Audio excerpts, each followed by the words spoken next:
Hey, in today's video, I'm going to show you how you can improve your serve plus one consistency in one move and hold serve up to 50% more. So let's talk about the serve plus one and why it's so important. Now, a lot of recreational players, they hear the serve plus one play and they think it's serve plus one and the one shot is always a winner. But what I want you to think about is just really making that serve and that next shot. If you do that, now you're in a 4-ball rally. That's a magical place to be because most points end, if you can believe it or not, within 4 shots. So if you get really good at the serve plus one play, you're at least going to be having 4-ball rallies, okay? And that's going to increase your hold by a lot. You're going to hold a lot more games. So I'm going to show you in this video how you can improve your serve plus one consistency in one move. I do a lot of camps where people come out to me from all over the country, and I can tell you that I have a pretty good sample of what I see recreational players do after they serve.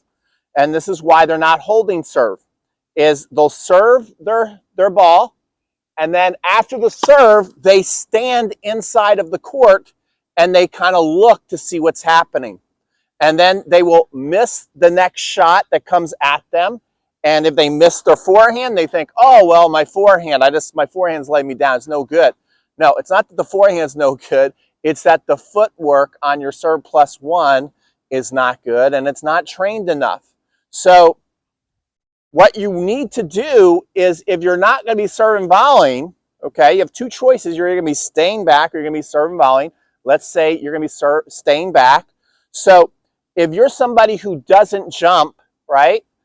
So if you're over 50, 60 years old, you're watching this video, there's a good chance maybe you're not jumping on your serve anymore. So if that's the case, when you serve, you want to bring this leg around and then push back. You see that? You want to bring that leg around and push back, and so you're ready, and so you have the line in front of you. Now everything's guaranteed to be in front of you so you can have the ball bounce and then hit that next ball in play, okay? So what you need to do, though, is not just watch this video and go, okay, Pete, I got it. That's a great tip. I'll do that my next match. No, you won't. You need to train this. In fact, I'm going to put up a video right now of Novak Djokovic and Carlos Alcaraz training this very move. And here at the end of the video, I'll show you a little bit of an exercise you can do, plus give you a chance to sign up for my 3-day Move Like a Pro Footwork Challenge, which is going to show you how to work on your serve plus ones, work on your return of serves, work on your ground strokes, work on your approach shots, work on your net game. So let's say you still jump, whatever age you are. Let's say you jump into the serve and you land, okay? Now, what you want to do is after you land, this foot's also going to come around again, and then you push back, okay? So you need to practice that as well. If you can get really good at this and then always kind of know pretty much 80-90% where you're going to go with your first shot, and pick the highest percentage shot. So if you're playing singles, you should be thinking about hitting cross court to the open court as your first shot. If you're playing doubles, you should just think about cross court. It could be inside out cross court or just a traditional cross court.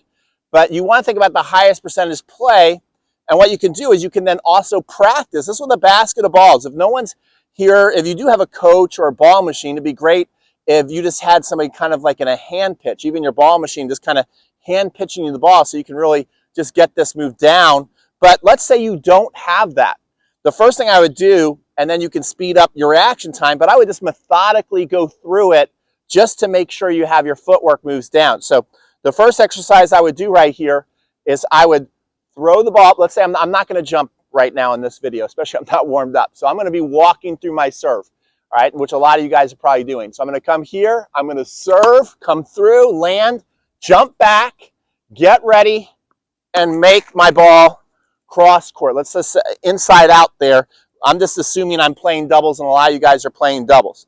So I would just do this over and over again, and then also keep score out of 10, how many you're making. When you go through slow and methodically like this, we should at least be making 8 out of 10. The goal long term should be 10 out of 10, since we're not really challenging the body too much, but we're really working on the move and then getting ready and making our shot, okay? You can play games against yourself, 15 love, 30 love. And then as you get going, and I'm going to move the camera here, otherwise there's a good chance that I'm going to hit the camera here because I'm having to hit over the camera if you don't notice that. But then as you get going, you can speed up things. You can speed up your footwork and then have it more feel like a match, and even throw the ball to yourself sooner, so you have to kind of react to the ball. So I'll show you that right now. Okay, so now what I'm going to do is make it a little more like match speed play. Again, I'm not jumping. I'm going to assume a lot of you out there, I know a lot of you out there that watch my videos are recreational players over 40, 50, 60, 70. So you're not jumping at this point. So you don't need to be hero and jump on this. The most important thing is balance. All right, so I'm going to come here and I'm going to just get this going a little faster like it's a match. So I'm going to get ready. I'm a little more, if you notice, I'm just a little more focused too. I'm a little more energized, more alert to get ready for a really quick recovery after I land here, but not over rushing either. You don't want to get too panicky. And we'll try that one more time.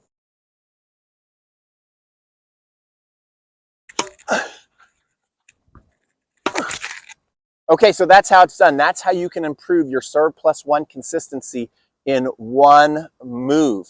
You really want to do this. You want to practice by yourself. You're not going to be able to do it in a match. You think it looks simple, but in a match, your old habits are going to come back. So you have to retrain this stuff. That's why I made for you a 3-day Move Like a Pro Footwork Challenge. If you want to sign up for free, you go in the description box or the card right here. And it's so important to do this stuff. If you look at the pros, think about it. Having great footwork is a job requirement. That's why you're always going to see pros. Just do research if you haven't done it. You're going to see pros working on their footwork all the time, on and off the court. And you want to be doing the same thing, because the big opportunity for you is every single professional tennis player has amazing footwork, and it really helps them in matches.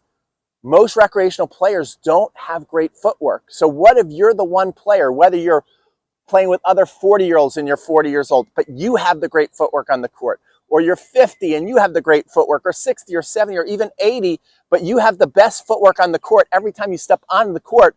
Think about what a great advantage you're going to have over everybody, and you have a big opportunity to have that. Not many people do have that at the recreational level. Think about when's the last time you did a drill that I just showed you right here. So inside the 3-day Move Like a Pro Footwork Challenge, you're going to be working on your serve, you're going to be working on your return, you're going to be working on your ground strokes, you're going to be working on your approach shot and your volley. And so pretty much every area of the court we're going to cover in 3 days, and it's going to be very specific footwork movements, the stuff that's going to really help you in matches. So I hope you take advantage of this. Again, the link is in the description. It's up here in the card section, and we'll see you guys in the next video. So if you're obsessed and you want to see another tennis video, make sure you subscribe.